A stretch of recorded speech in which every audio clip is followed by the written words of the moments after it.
নামটা জানি কি? লাইলি। তোরে আমার ভাল লাগছে। হোটেল আইস টাকালয়, গুলিস্তান। চেনস না? বেচা কেনার বাইরেও তোরে আমার ভাল লাগছে।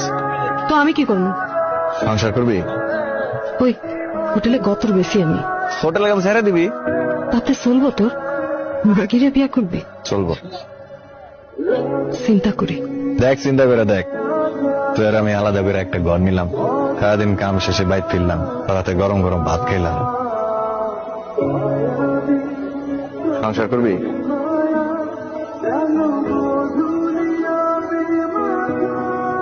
কিছু পাওনাটা আছে, এগুলো লয়া আজকে কাম ছেড়ে দিব। তাহলে তো একটা বড় দেখা ঘর দেখতে হয়। তুই কি দেখবি তুই জানো। আমি গেলাম। তাহলে আজকের থেকে তো তোর দেওয়ান সব আমার। আজকাতে না কালকাতে।